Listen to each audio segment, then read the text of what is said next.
¿qué hacemos? ¿Qué medicamento le damos? ¿Cuál escogemos? ¿Cuál elegimos? ¿Cuál tiene seguridad? ¿Cuál tiene el mejor terapéutica posible? Y decimos, ¿no? Si la fisiopatología nos dice que va a haber dificultad relacionada con el problema de función, mi objetivo terapéutico es producir broncodilatación. Entonces, ¿cómo lo hacemos? Y ahí vemos lo importante que es la farmacodinámica. Es la unión del receptor y la acción intrínseca, la activación intrínseca o la función normal o natural de la célula. Ahí nos vamos a los receptores y los receptores van a ser muy importantes conocerlos.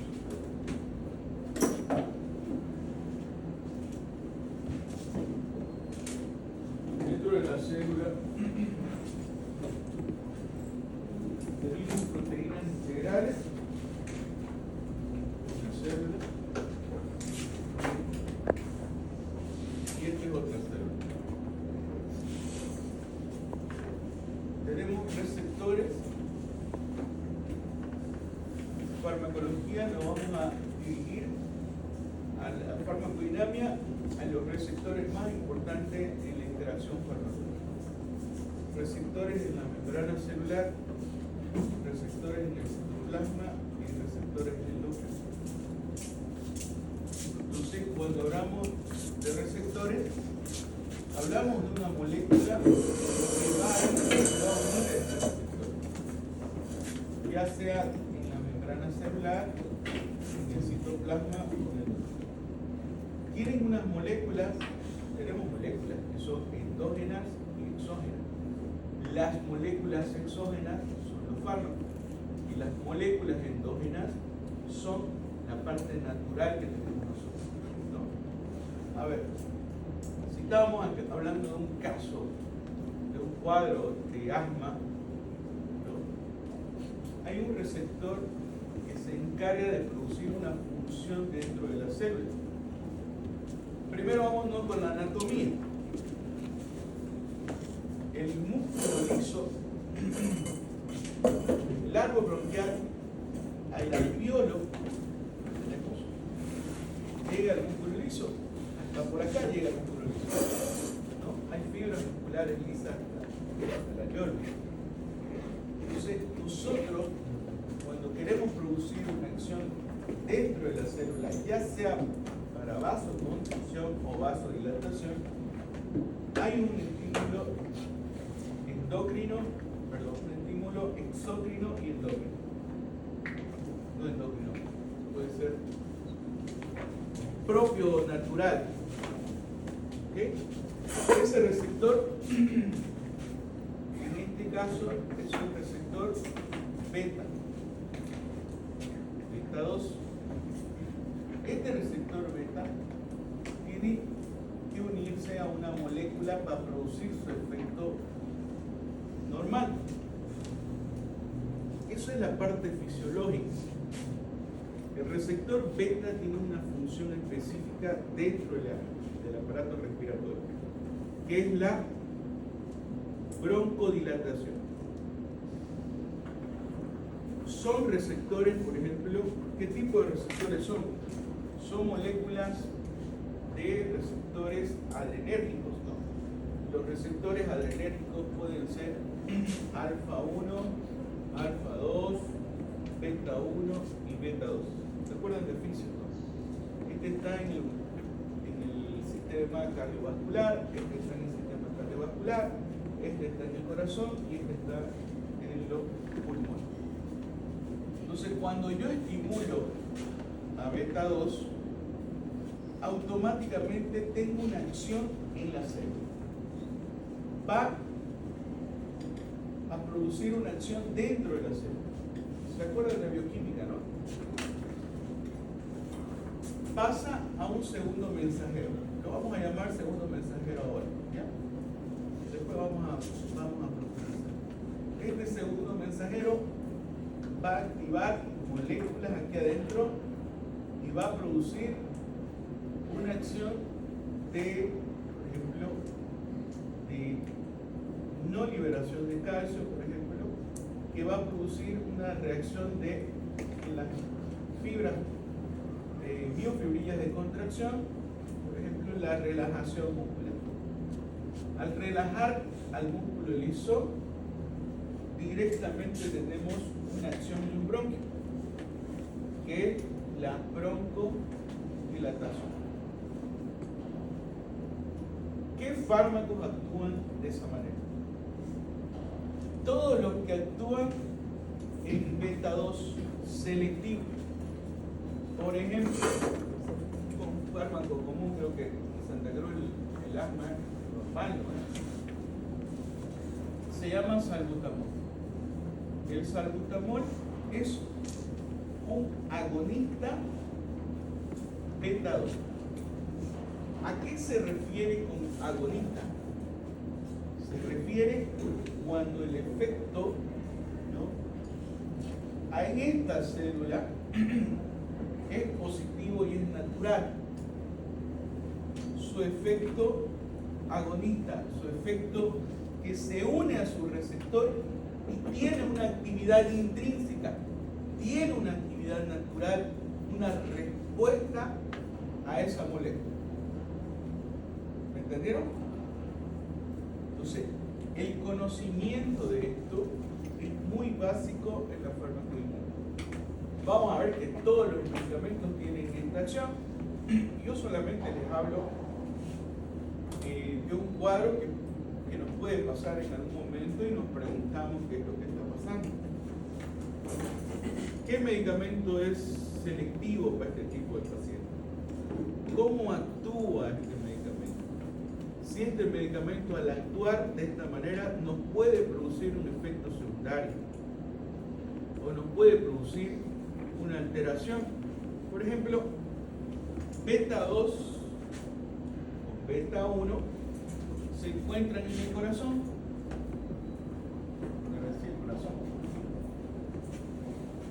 Beta 1 y beta 2. Cuando nosotros utilizamos salbutamol, va a ir tanto a los receptores beta 2, aunque sea selectivo, pero también va a producir un efecto en beta 1. ¿Qué va a producir? Cuando el paciente, nosotros le damos salbutamol, esperamos un cuadro de un paciente que nos haga aumento de la frecuencia cardíaca. Entonces, la respuesta, ¿no?, del medicamento a la célula está determinada por la naturaleza de su función. Entonces, cuando nosotros hablamos del salbutamol, hablamos de un agonista beta 2 que lo encontramos en diferentes tipos de lugares, por ejemplo en el corazón, y nos puede estimular aumento de la frecuencia cardíaca. Por eso es cuando nosotros colocamos un inhalador o hacemos una terapéutica de este tipo, esperamos que el paciente aumente la frecuencia cardíaca. Es por eso que la dosificación es importante la valoración después de la terapéutica que ha recibido su paciente, ¿no? Y eso tenemos que tenerlo en la cabeza cómo funciona, ¿no? Nos dice como concepto de farmacodinamia es el estudio del efecto bioquímico y fisiológico de los fármacos, ¿no? Ver sus mecanismos de acción, restaurar o modificar las características químicas celulares propios de la célula, del tejido o del órgano o del sistema, los efectos del fármaco en el mismo organismo. Esto identifica la función normal de la célula. Por eso es importante fisiología en farmacología. Para que le entiendan, tienen que saber fisiología y bioquímica. Muchos me dicen, doctor, pero en estas moléculas, nosotros cambiamos, lo único que cambiamos es el fármaco, ¿no? O sea, en vez de que sea una molécula endógena, es fármaco. Son fármacos. Son principios activos que van a producir el mismo efecto que las moléculas que están acá. Por eso es importante en fisiología. Con solamente ustedes saber que esto es una molécula que tiene estos receptores a unirse y estos tienen una función específica dentro de nuestro organismo, pues vamos a producir un efecto. Estamos hablando del asma. Por ejemplo, los pacientes hipertensos, ¿podemos modificar la presión arterial? Sí, los antihipertensivos tienen esa función, ¿no? Pero ¿cómo sabemos qué medicamento utilizar o qué tipo de fármaco selectivo utilizar? ¿No? Si tenemos la presión, hay dos determinantes de la presión arterial, algo así. Uno que se llama precarga y otro que se llama postcarga. Uno que se llama el gasto cardíaco y otro que se llama la resistencia vascular periférica. Esto determina la presión arterial, ¿se acuerdan, no? Farmacológicamente yo puedo actuar en el gasto cardíaco o puedo actuar en la resistencia vascular periférica, ¿no?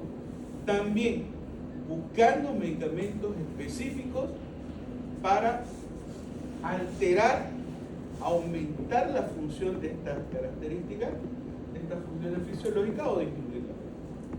Podemos actuar selectivamente para disminuir la presión arterial en el gasto cardíaco. Sí. ¿Cómo? Tenemos la frecuencia cardíaca, ¿no? Y el gasto cardíaco está determinado por la frecuencia cardíaca. Y nosotros tenemos unos receptores que se llaman beta 1 a nivel cardíaco. Tenemos fármacos que actúan ahí antagonizando el efecto del aumento de la frecuencia cardíaca. Sí, las moléculas que van a producir aumento de la frecuencia cardíaca, ¿no?, van a estar ahí. Lo único que hacemos nosotros es meter al fármaco, meterlo, y hacemos que se una a este beta 1 y bloqueamos a esta molécula, ¿no? De esta manera disminuimos la frecuencia cardíaca o el gasto cardíaco y de esa manera disminuimos la presión arterial. Sencillísimo. A estos fármacos se llaman antagonistas de los beta, antagonistas beta, ¿no? Son selectivos a beta 1 o pueden ser no selectivos, pueden ir a beta 2, pueden ir a alfa 1, entonces eso ya lo vamos a ir estudiando, ¿no? Pero estamos produciendo un efecto antagonista donde podemos modificar el gasto cardíaco. Disminuyendo el gasto cardíaco vamos a disminuir la presión arterial. ¿Podemos disminuir la resistencia vascular periférica? Sí la podemos, ¿no? Cuando hay presión arterial alta, la resistencia vascular periférica ¿está alta o está baja? Está baja. Fisiología. ¿Qué es la resistencia vascular periférica? Primero vamos ahí.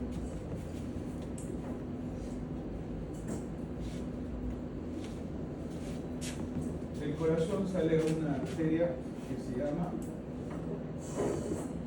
llama la arteria que sale del corazón? Aorta. Esta tiene unas presiones.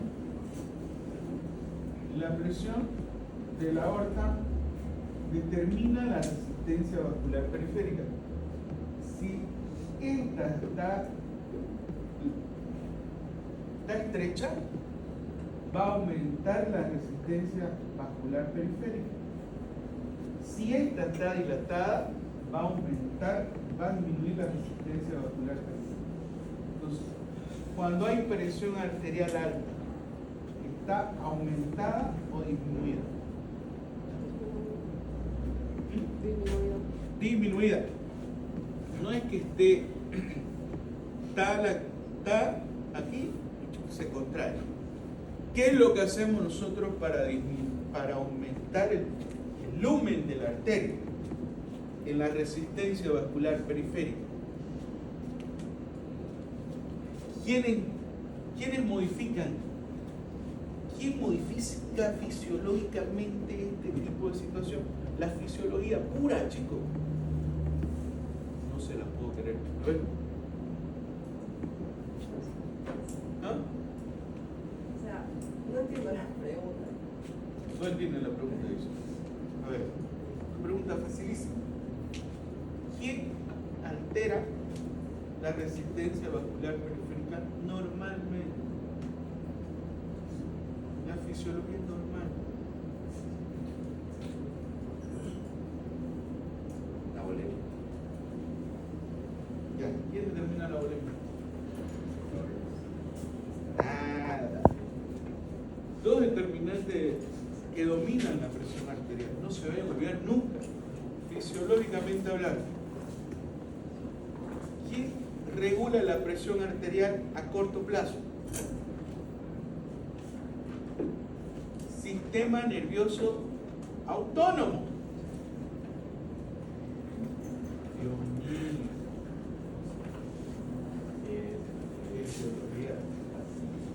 Paciencia. Y la segunda, ¿quién regula la presión arterial a largo plazo? El sistema renina-angiotensina-aldosterona. ¿Qué hace la angiotensina? Fisiológicamente hablando. Angiotensina 2. Retiene. ¿Qué hace la angiotensina 2? Roca. Va a expandir.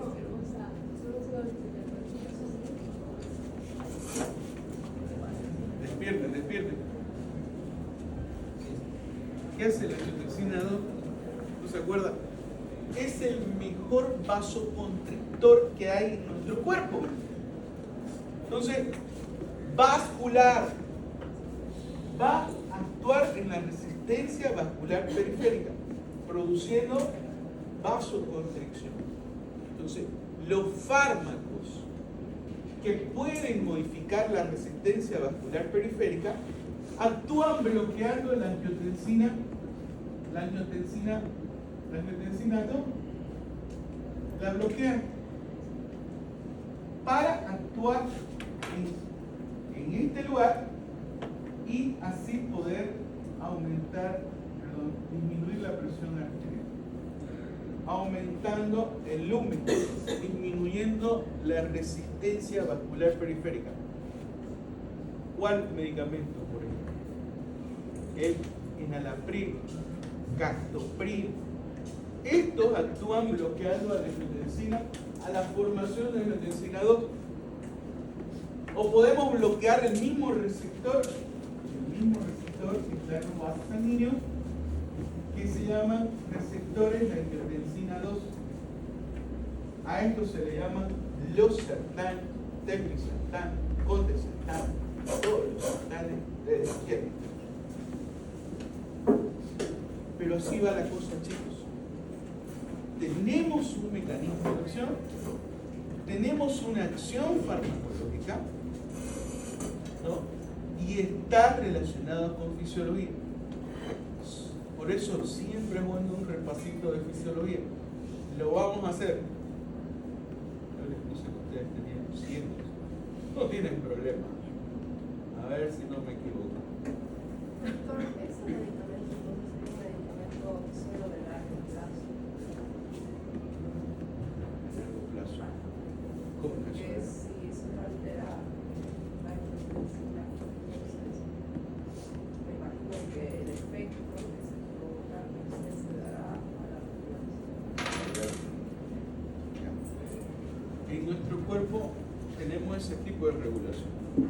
Pero cuando nosotros activamos ese efecto, el efecto va a tener, por ejemplo, 3 horas, 4 horas. Es que nosotros normalmente, fisiológicamente, actúa de esa manera. Corto plazo y largo plazo. ¿Por qué corto plazo y largo plazo? Porque estos receptores, beta 1, beta 2, ¿no?, tienen unas características, ¿no? Pertenecen al sistema autónomo, donde el predominio es simpático y parasimpático. Cuando aumenta la frecuencia, por ejemplo, cuando aumenta la presión arterial, ¿quién influye? ¿El simpático o el parasimpático? Hablen. Simpático.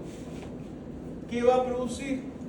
Un efecto agonista a estos niveles: alfa 1, alfa 2, perdón, beta 1, beta 2, alfa 1 y alfa 2. Ya que nos metimos en esto. Entonces, el efecto simpático, estos son sus receptores del simpático, ¿no? Y localizamos. Por ejemplo, este lo encontramos en el corazón. Este lo encontramos en los bronquios. Este lo encontramos en los vasos sanguíneos.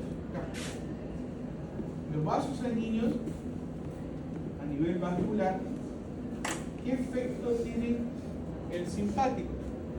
¿Vasodilatación o vasoconstricción? ¿Cómo? Vasoconstricción. Si yo utilizo un fármaco que bloquea alfa 1, que bloquea la función de alfa 1, su efecto es antagonista. ¿Va a producir vasodilatación o vasoconstricción? ¿Ah? Vasodilatación. Fármacos que actúan a ese nivel, pero directamente relacionados con el sistema nervioso autónomo. No está relacionado con el sistema renina, angiotensina, aldosterona. Entonces, cuando nosotros buscamos mecanismos de acción del fármaco, tenemos que conocer la fisiología básica de lo que estamos hablando, ¿no? Si no la conocemos, chicos, vamos a tener problemas. Y yo quiero que repasen, yo no quiero más avanzados, por favor. Repasen, estudien. Van a tener 100, se los prometo. Así. Ustedes estudien, métanle duro, que yo les voy a poner 100. Yo no aplazo a nadie, por si acaso. La mitad está aquí, pero dijeron, ya me hablaron con la autoridad, doctor, su materia es la más difícil. Es verdad, 40 aplazados el año pasado, de 2 para arriba. Entonces, chicos, yo les voy a explicar así. Ustedes repasen de nuevo, otra vez repasen, pregunten, no se queden sin preguntar, porque esta materia no es del más inteligente, porque es mentira, ¿no? Esta materia es de la persona que agarra y es constante con lo que lee y estudia. No se lo aprendan de memoria. La fisiología es muy básica para la materia, ¿no? Entonces, vamos a ir con calma. Así como les estoy explicando ahorita, les voy a explicar en todo. ¿No ves? Es mucha psiconchuy. Ya si no pueden, ahí ya hay que verlo. Hay que ver si es medicina. Chicos, farmacología, dice que fueron y le dijeron, padre, familia, farmacología no es importante para un médico. Díganle a sus padres también que farmacología, un médico que no sabe farmacología, se va preso. Como hablé con una mamá abogada, me habló, y le dije, ¿usted sabe de la medicina legal? Ustedes saben que en cualquier momento nos pueden meter preso por nada más un error acá. Chicos, farmacología es lo más delicado de toda nuestra carrera. Si nosotros sabemos todo esto, vamos a tener el cuidado de no cometer errores básicos. Hay horrores, no errores. Quieren pagar $70,000, $80,000 a sus papás. Yo les hablé sobre los casos que hay. Y me acuerdo, yo hice un trabajo de investigación de medicina legal. En mi época era muy sonado el caso que hubo, ¿no? De la parte de anestesiología. No sé, era uno de los mejores anestesiólogos de Santa Cruz. ¿Cuál? Algunas veces nos olvidamos, somos tan, ¿cómo se dice? Lo repetimos tanto que nos olvidamos que todas las personas no son iguales. Tenemos variación genética todos. ¿Saben qué hizo el anestesiólogo? Agarró y se tiró un tiro.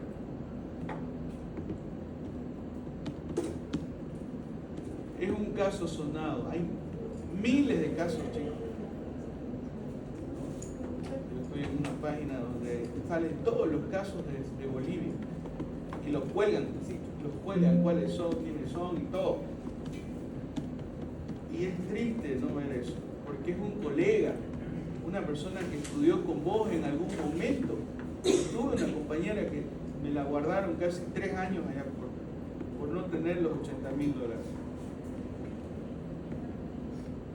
Entonces, díganle a su papá que es una materia muy importante. O véanlo ustedes mismos, compartan esto en lo que hablamos en algún momento. Yo no quiero molestarme con nadie de ustedes. Ustedes tienen a sacarse 5 y lo voy a hacer. Estudien. Yo se los prometo, yo no voy a dudar en ponerle 5 a todos, ¿no? Lo voy a hacer y espero que esa respuesta sea, y no me tengan miedo. Tienen que preguntarme, pregunten. Tienen que cuestionarme, cuestionenme. Les pregunto a los chicos del año pasado, ¿cuál fue mi error?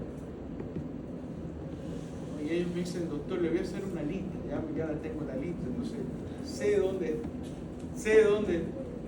fallo, ¿no? Pero con buena manera. Yo nunca les voy a aplazar a la mala, porque no es mi intención en ese caso. Mi intención no es aplazar a nadie. Quiero que todo este curso se vaya con 100 y lo voy a hacer. Pero quiero la actitud de ustedes. ¿Listo? Que vengan a clase, que sean responsables, que en la práctica no me fallen, porque ahí yo los conozco más. En la teórica pues yo hablo, y en la práctica yo los conozco como son. Entonces, demuéstrenme que ustedes están yendo para adelante. Hay una alumna ya, paralelo, ya que también está repitiendo conmigo y me dice, doctor, ya mire, estoy avanzando en esto, está bien. Comenzó a ser un excelente alumno. Así se comienza a hacer.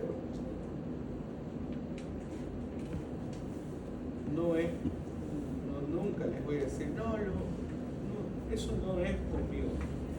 Ustedes no se van a aplazar, ustedes van a sacarse 100.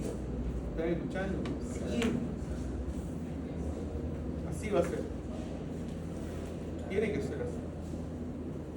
Y para eso hay que estudiar, hay que leer cómprense el compendio de Guyton. Si no quieren leer el libro de Guyton, hay compendios, ¿no ven? Resumido, ¿no saben ustedes de eso? El Guyton hay resumido, ustedes en 5 páginas todo lo que no aprendieron el año pasado lo van a aprender ahí. Creo que son 5. Esto, por ejemplo, de presión arterial, habla 10 hojitas nada, chiquititas. Si no les gusta leer mucho. Y si no les gusta leer, hay para escuchar igual. ¿Lo ven? Y si no les gusta escuchar, hay video. Más que eso ya. La IA está cometiendo errores en farmacología. Muchos errores. Yo creo que eso se va a arreglar en unos años más. Entonces, la tecnología también chocamos en la parte farmacológica. Eso también es otra, ¿no? Que pensamos que todo nos va a resolver la IA y resulta que no fue así. Esperemos que solucione ese problema. Entonces, el efecto farmacológico en nuestro organismo. Vamos a ir ahí. Aquí tenemos los receptores, una molécula en el organismo que reconoce y se une al fármaco para generar una respuesta biológica. El fármaco se une a un receptor mediante enlaces químicos. Tenemos 2 tipos de enlaces muy importantes: un enlace iónico y un enlace covalente. Los enlaces pueden ser relacionados con un efecto reversible y un efecto irreversible. ¿Cuáles son los fármacos que tienen un efecto irreversible? Son aquellos fármacos que se unen al receptor en una forma química covalente. O sea, no lo sacamos de su receptor, no lo sacamos de ahí. Deme un ejemplo, doctor, me van a decir. El ejemplo, por ejemplo, la aspirina. Y la aspirina, cuando se une a su receptor, tiene una función irreversible. ¿Qué significa esto? Que la acción del fármaco, ¿no?, va a estar ahí.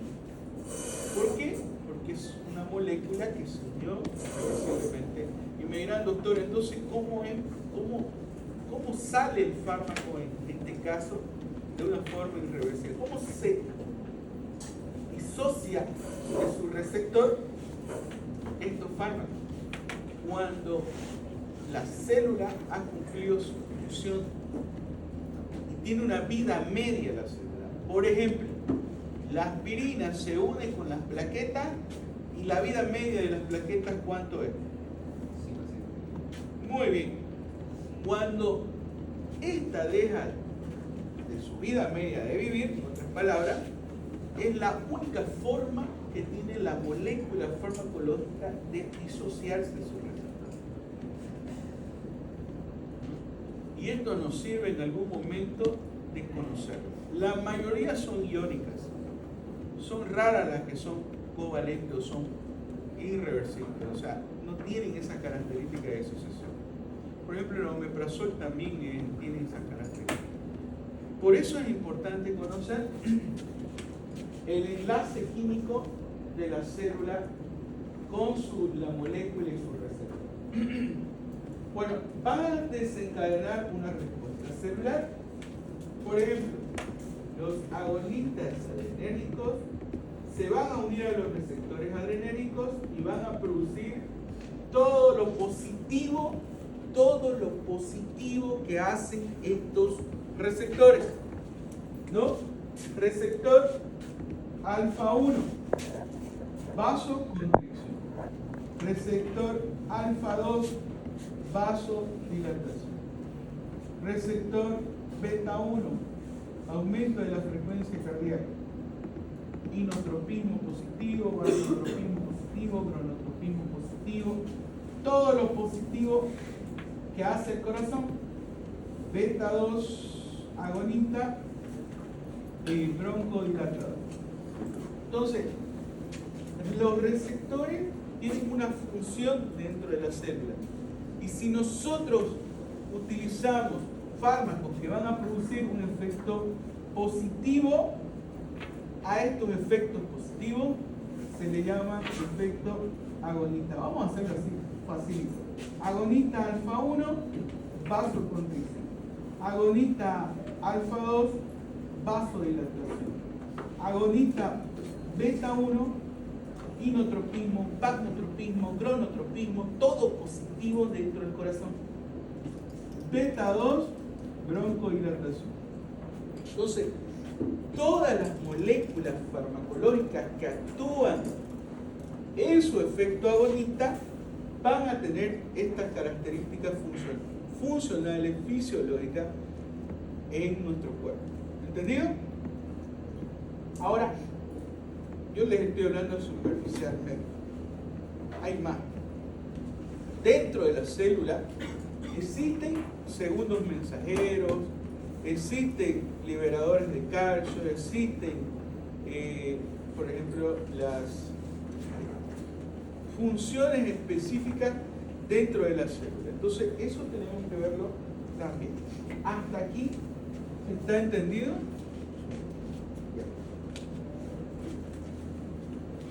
Entonces, aquí tenemos a los receptores, su tipo, objetivo natural en el cuerpo para ligarnos en todo.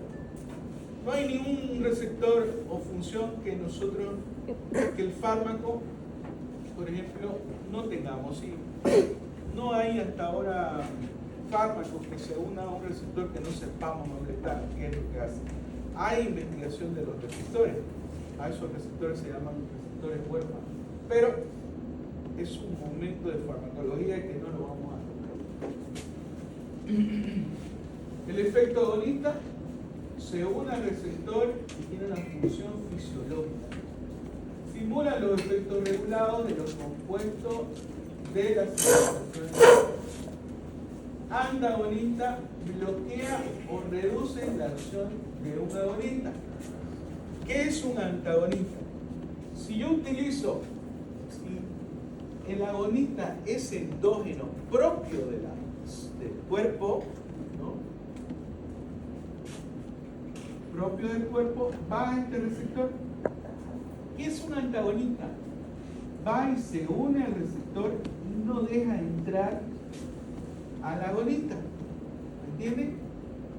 Por ejemplo, les decía, en alfa 1, ¿podemos utilizar farmacológicamente un antagonista? Sí, ¿no? Hay medicamentos que producen efecto antagonista alfa 1. Miren acá. Si utilizamos un antagonista alfa 1, la función va a ser, en vez de ser vasoconstricción, va a ser vasodilatación. Fármacos que para disminuir la presión utilizamos alfa 1, por supuesto que no, en una familia de estos fármacos. Ahora, si yo digo que alfa 2 produce vasodilatación, ¿no? El efecto agonista de alfa 2 va a ser vasodilatación. Si yo bloqueo este efecto, va a ser vasoconstricción. Los fármacos normalmente, por ejemplo, actúan provocando vasodilatación, el efecto agonista para para disminuir la presión arterial. ¿Por qué vaso? Y el vaso está relacionado con la resistencia vascular periférica. Entonces, vamos a modificar la resistencia vascular periférica tanto del sistema nervioso autónomo y tanto del sistema renina, angiotensina, aldosterona. Podemos provocar una alteración a ese nivel, ¿no? Modificando la presión arterial. Entonces, un antagonista reduce la acción de un agonista. Se une a su receptor. Hay moléculas, por ejemplo, que se pueden unir a estos lugares. Es como si fuera una llave, ¿no? La llave es selectiva. Solamente funciona para ese tipo de chapa. Lo mismo pasa acá. El fármaco es una molécula, una llave, que cuando ustedes funciona todo, ¿no? Cuando nosotros entramos aquí, comenzamos a trabajar. Lo mismo pasa acá. Hay moléculas que en vez de abrir, van a cerrar la llave. Van a cerrarla. Entonces su efecto va a estar relacionado con estas características: agonista y antagonista. Queda claro que es un agonista y que es un antagonista. Ahora vamos a ir a los subtipos, pero que quede claro hasta ahí. La especificidad farmacológica está relacionada con lo que les digo. Si esa molécula no entra a la proteína o al receptor, no sirve. Entonces, las moléculas tienen que ser específicas para producir un efecto. Nos habla de, por ejemplo, la ranitina, que es un medicamento que ya no utilizamos, pero se utilizó bastante. La ranitina es un medicamento que actúa a nivel de los receptores H2, disminuyendo la función específica de liberación de ácido clorhídrico a nivel del intestino. Entonces, esta molécula tiene que tener especificidad. Ahora, no hay pues una molécula, no hay una molécula como receptor, hay miles de moléculas, varias. Miren acá.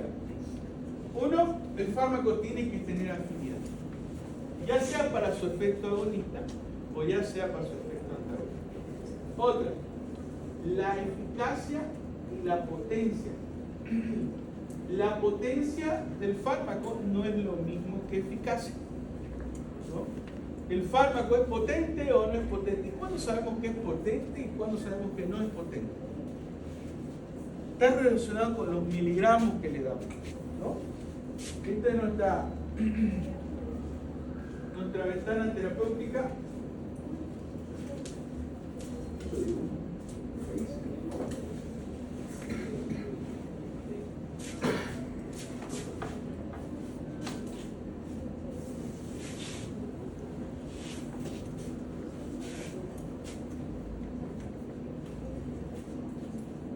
Cuando decimos potencia, si esta es nuestra ventana terapéutica, esta es la dosis que le vamos a dar al paciente, dosis, y este es el tiempo. La farmacodinamia estudia esta gráfica, ¿no? Esta es nuestra ventana terapéutica. Esta es la ventana terapéutica. Esta es la concentración mínima eficaz y esta es la concentración máxima, podemos decir, tóxica. Entre la concentración máxima tóxica y la concentración mínima eficaz, abajo tenemos concentraciones del fármaco también, pero que no llegan a la ventana terapéutica. ¿Ok? Y nos dice, la potencia del fármaco, podemos llegar en milisegundos aquí, como en una hora acá. Y esto está relacionado con la dosis. A una dosis de 0.05 del fármaco, y que a esa dosis llegue aquí, ese fármaco tiene una potencia buenísima. ¿Cómo? Podemos decir 10 miligramos, llega acá, ¿no? Utilizamos más miligramos para llegar a nuestra ventana terapéutica. La potencia del fármaco está relacionada con la cantidad que encontramos y la llegada a la ventana terapéutica. A eso se llama potencia. ¿Cuál es más potente? ¿Un fármaco que tiene 10 miligramos para llegar a la efectividad, para llegar a la ventana terapéutica, o 0.005 miligramos para llegar aquí? ¿Ah? Exactamente. ¿Cuál es más potente de los dos? Este no, ¿eh? Este es más potente porque menos miligramos ya está dentro de la ventana terapéutica. Ahora, la eficacia es diferente. La eficacia es que el fármaco tenga una estabilidad en mi membrana terapéutica, en mi ventana terapéutica. O sea, que sea efectivo en la terapéutica. Puede ser potente, pero la efectividad, si es que llegar aquí y no se mantiene en la ventana terapéutica, la efectividad no es buena.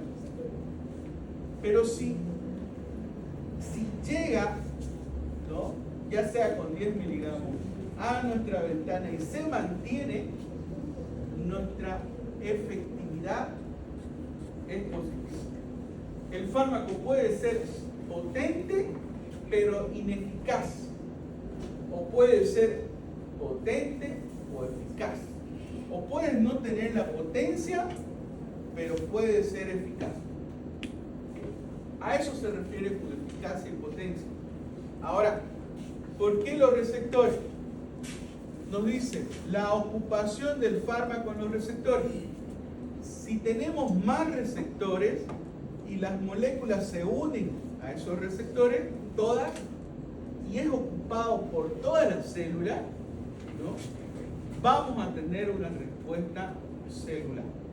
Si estas moléculas y nuestros fármacos no se unen todos a esta molécula, la eficacia va a ser y la potencia va a ser menor también. Eso está relacionado con la unión de la molécula a su receptor. La potencia como eficacia, y me dirán, doctor, ¿en qué fármaco podemos ver esto? A ver, por ejemplo, el enalapril. El enalapril es de 10 miligramos de concentración. El losartán es de 50 miligramos. Los dos tienen un objetivo. ¿Cuál es? El bajar la presión. Pero, ahora, podemos hacer un estudio de investigación y decir cuál es más eficaz. Aunque nos dice la literatura y las investigaciones que estos dos medicamentos son igual de eficaces.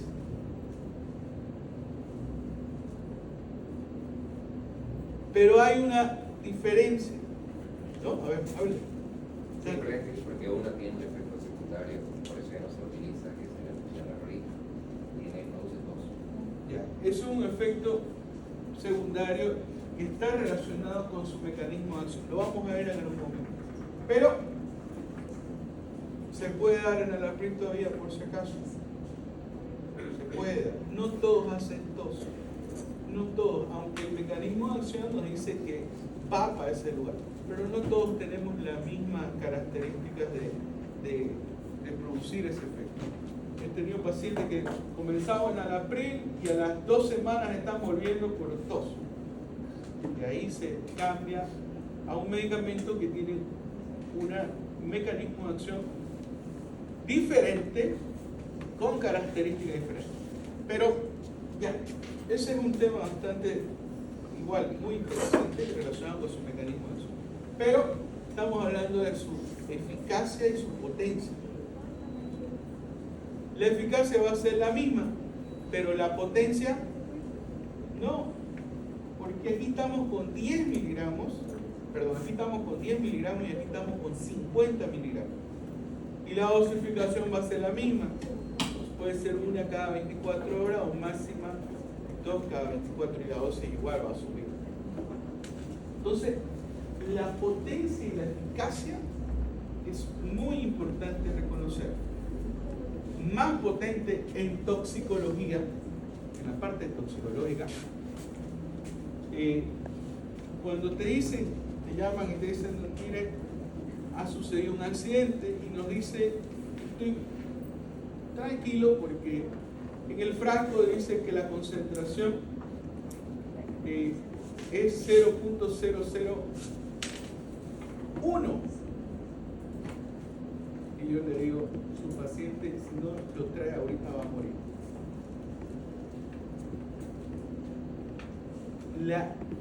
El efecto tóxico del paciente, al 50%,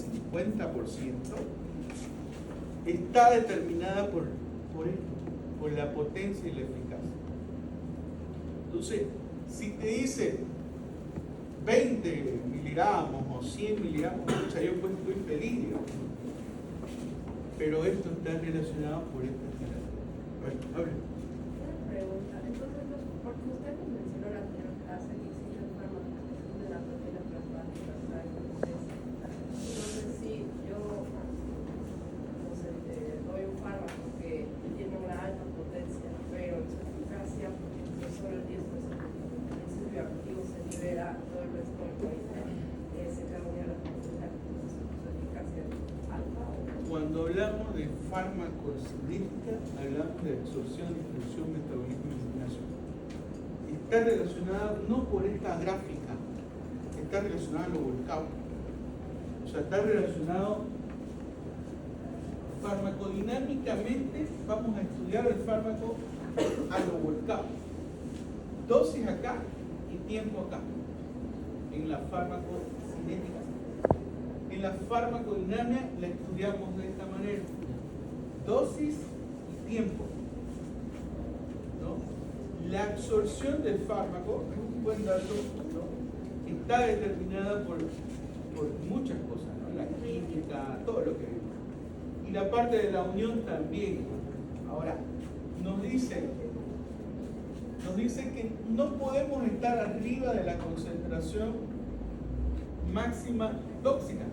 Nuestra ventana terapéutica nos dice que 50 miligramos cada 12 horas vamos a estar en esta ventana terapéutica.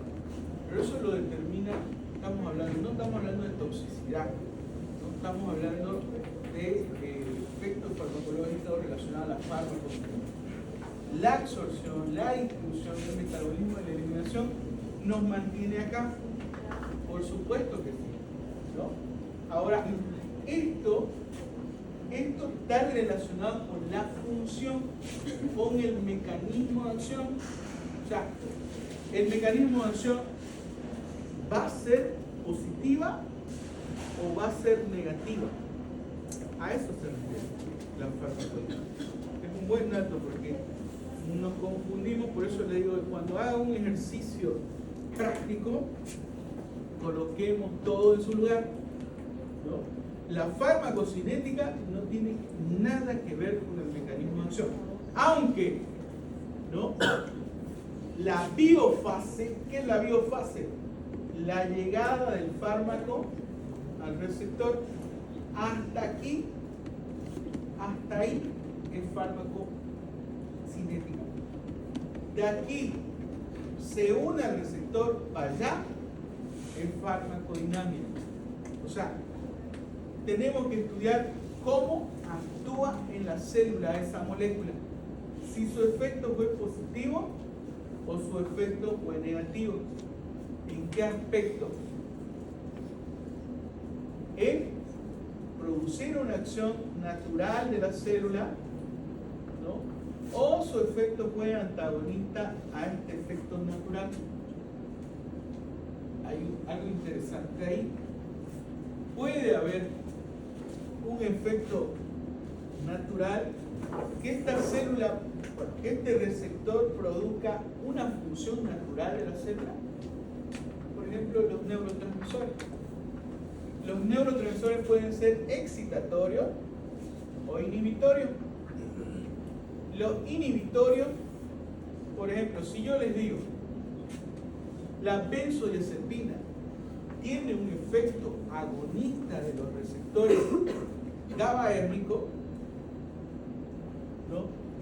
El efecto es un efecto agonista, un efecto positivo de la célula, pero que dentro del sistema nervioso tiene un equilibrio que va a disminuir la despolarización. Es un efecto agonista. es un efecto natural. No estamos provocando una despolarización, estamos provocando un efecto en el receptor, produciendo que se abran los canales de cloro, el cloro entre y produzca una hiperpolarización. Estamos produciendo un efecto agonista de los receptores GABAérgicos. Pero sabemos que el GABA es un neurotransmisor que produce depresión, es un neurotransmisor que produce disminución del efecto de la despolarización. Muchos confunden eso y me dicen, doctor, pero es un efecto negativo, está despolarizando, está hiperpolarizando. Sí, es verdad, pero estamos haciendo lo natural que hace ese receptor. Estamos provocando la naturaleza, lo que hace la función normal. Cuando el receptor GABA se une a la molécula, ¿cómo se llama el neurotransmisor? El receptor GABA, ¿cómo? GABA, un neurotransmisor que se une a este receptor y produce una función normal, que es la hiperpolarización. Ese es un efecto agonista GABAérgico que tiene una función de depresor. Aquí comienza la confusión. Pero es cuestión de que ustedes un poquito lean fisiología. Yo les estoy hablando de lo más sencillo posible que puedo ver. Lo más fácil. Y podemos utilizarlo en varios. Ya hemos hablado varias células. Entonces, puede ser eficaz, puede tener una potencia buena, pero la eficacia no es buena. Entonces, aquí va, ¿no? Tenemos 10 miligramos, tarda en tener el efecto, ¿no? Pero la eficacia es buena. Hay que ver eso en los fármacos siempre, eficacia y potencia. ¿Es eficaz y es potente? Sí. O no es eficaz, no es potente. Entonces eso se refiere con potencia, afinidad y eficacia. ¿Cuáles son los efectos fisiológicos del fármaco? Pueden estimular aumento de la actividad funcional. La adrenalina aumenta la frecuencia cardíaca. Depresión, por ejemplo, reducción de la actividad funcional. Y miren aquí un medicamento que se llama la benzodiazepina. Podemos utilizar otro tipo de ejemplo. Ya, vamos a hablar más de esto. Bloqueo e inhibición. Podemos producir bloqueo, inhibición, interferencia con la sustancia endógena, sustitución, reemplazo de la sustancia endógena. Por ejemplo, la insulina nos da el ejemplo. ¿Podemos reemplazarla? Sí. Podemos reemplazarla con una insulina exógena, o sea, que podemos nosotros producirla. Irritabilidad, efectos irritantes que pueden inducir inflamación o secreción. Y nos da un ejemplo de los laxantes que pueden producir irritación. Entonces, el efecto fisiológico del fármaco está relacionado con esto. No inventa funciones. No inventa. ¿Cuáles son los efectos químicos del fármaco? Inhibición enzimática, bloqueo de las enzimas, clave en vías metabólicas. A ver, ejemplos de fármacos que actúan acá. Los que hemos visto ahorita, por ejemplo, inhibidor de la enzima convertidora de angiotensina, anastril, captopril, pril, todos estos producen este tipo de efectos. No es el único, ¿no? Otro, por ejemplo,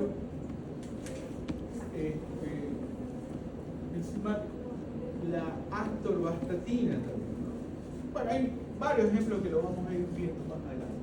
La activación enzimática, aumento de la actividad de ciertas enzimas, ¿no? Alteración de la síntesis de proteínas, puede modificar o inhibir la producción de proteínas.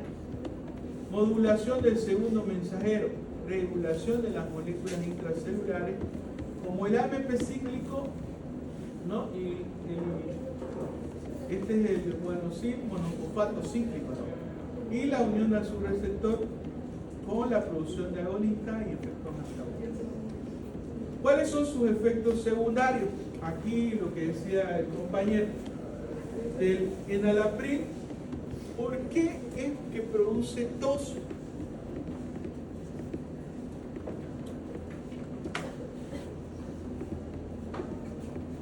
¿Ah? ¿Por qué produce tos el enalapril? ¿Por qué? A ver. ¿Por qué produce la pregunta? ¿Por qué produce tos? Sí, justamente eso soy era toda una enzima que vivía en La bradicinina, ¿no? Entonces, por ejemplo, aumenta, tiene la función de aumentarla. Son citoquinas que las encontramos en la mucosa y van a producir sensibilidad y producir tos. Pero el mecanismo de acción de esta droga, de este medicamento, hace esto, o sea, normalmente que lo haga.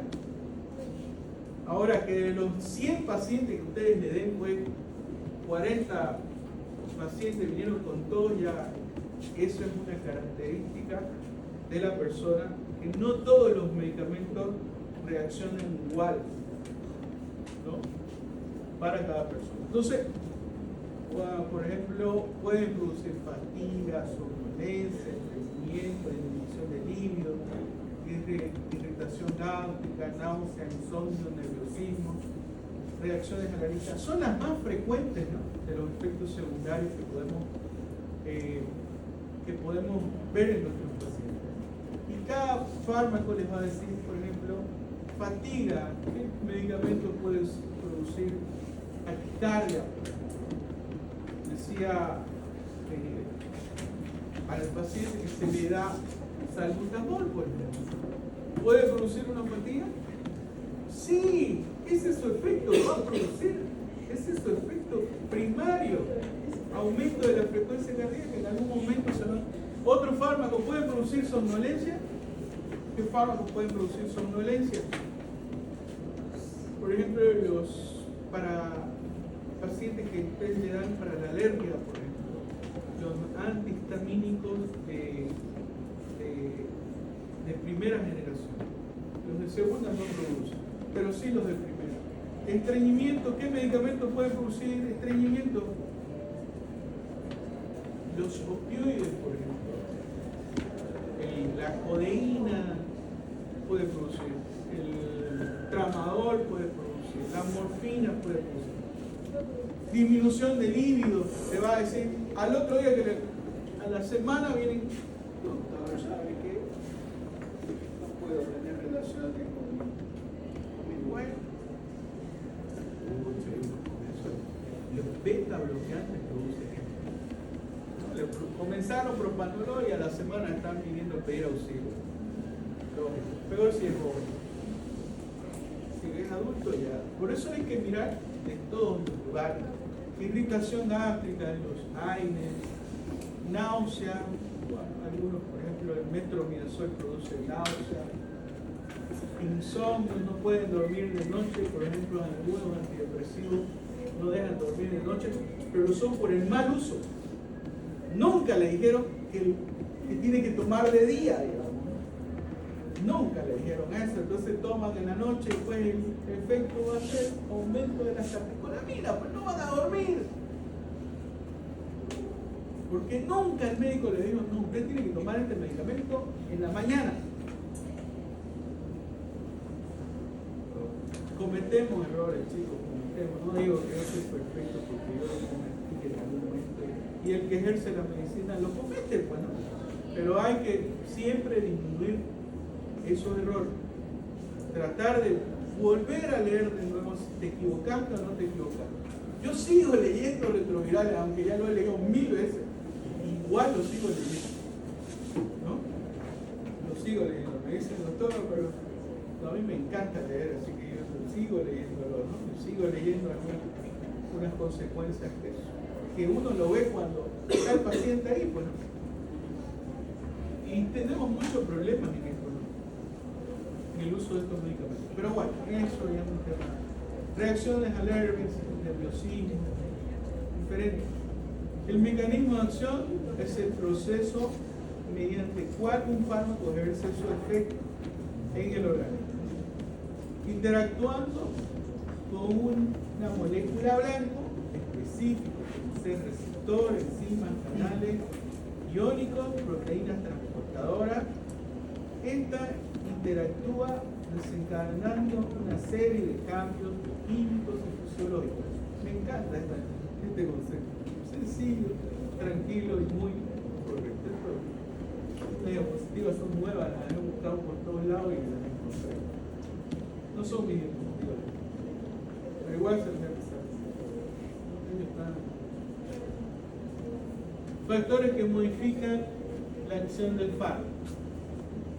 La acción de un fármaco en el cuerpo no siempre es igual para todas las personas.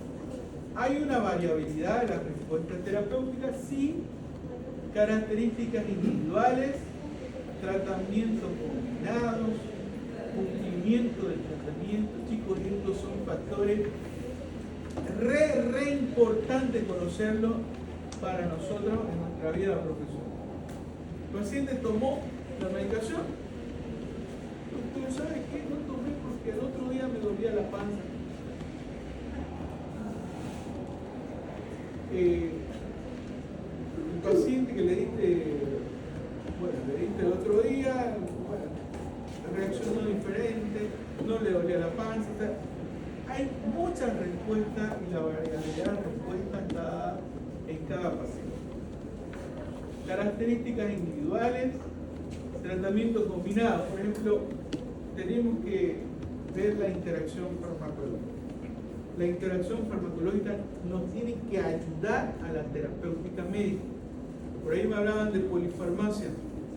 Es verdad, es un tema bastante interesante la polifarmacia. O sea, los pacientes que toman más de 4 o 5 medicamentos. Pero la interacción en la parte de la farmacodinámica tenemos que conocerla. Nos ayuda mucho. Nos ayuda para disminuir sus efectos secundarios de la medicina. Si yo tengo un medicamento que tomamos y ese medicamento provoca alteración de la mucosa gástrica, tenemos otro medicamento que nos puede ayudar a regenerar la mucosa gástrica, a proteger la mucosa gástrica. A eso se refiere con el cambio o el tratamiento combinado. La farmacogenética es la variabilidad genética de cada paciente que afecta al medicamento. Por ejemplo, nos dice que la warfarina es un anticoagulante y tiene un margen estrecho del terapéutico. O sea, esta ventana terapéutica que vemos aquí, para ese fármaco es así, chiquitita. Que si nosotros nos vamos para allá, directamente producimos sangrado. Y si nos vamos para acá, su efecto es nulo. Entonces, cuando te dice la ventana terapéutica estrecha, hay que abrir los ojos en la dosificación, cuánto le vas a dar al paciente. ¿No? A eso se refiere con margen terapéutico estrecho. El tratamiento combinado, el uso de varios fármacos al mismo tiempo, puede modificar la acción del medicamento. Pueden haber interacción fármaco-cinético, interacción fármaco-dinámicos y beneficios terapéuticos. Interesante, ¿no? Tratamiento combinado. Bueno, aquí, por ejemplo, receptores que regulan el entorno iónico, como algunos medicamentos, por ejemplo, los diuréticos. ¿No? ¿Qué hacen los diuréticos? Por ejemplo, aquí tenemos el sodio, aumento del sodio, y esto se va a ir por la orina. Podemos también estar relacionados a la bomba de protones de la membrana celular, la bomba de sodio-potasio en las células epiteliales gástricas, el esomeprazol. Miren, se une irreversiblemente a la célula, ¿no? Y va a producir una disminución del ácido, pH del ácido clorhídrico del estómago, va a producir un aumento del pH. Las señalizaciones, que son muy importantes, esto lo van a dibujar, que lo dibujen en su flashcard. Vamos a hacerlo. Vamos a dibujar para que ustedes aprendan cómo actúa el medicamento, ¿no?, en su efecto. Por ejemplo, aquí tenemos varias acciones y el medicamento puede actuar bloqueando la acción. Esta acción, por ejemplo, podemos bloquearla aquí, podemos bloquear acá. Bueno, tenemos varios fármacos que se relacionan con este método mecánico. Podemos disminuir la apoptosis, podemos disminuir la irrigación, la vascularización, bueno, miles de cosas. Dice que el 70% de los fármacos, Goodman y Gilman nos dice que la mayoría de los fármacos actúan en esta proteína G. ¿Se acuerdan de bioquímica y fisiología? La proteína G es un segundo mensajero. Tenemos G estimulador, G inhibidor, GS, GQ, GI. ¿No? Tienen todas estas características. Miren, a ver, vamos a reconocer primero qué son. ¿Qué es esto?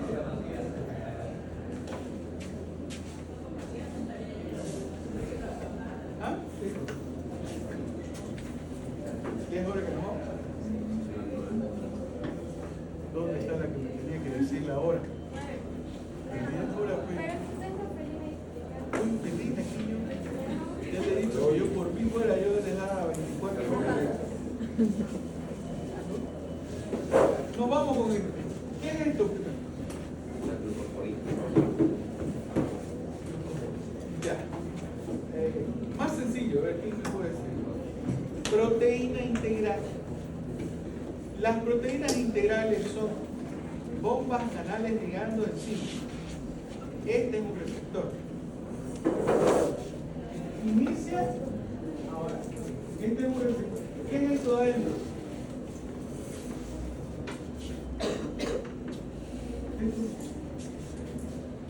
El citoplasma lo encontramos. ¿Se acuerdan de los monómeros, y todo eso? Eso es bioquímica. Normalmente son dímeros y monómeros. Son, podemos decir, como segundos mensajeros.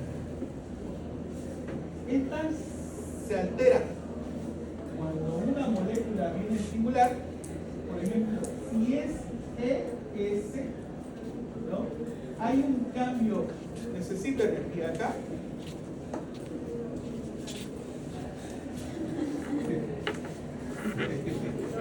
Necesita energía. Van a leer proteína G en química, ¿ya?, para que podamos hablar un poquito. Bueno, muchas gracias.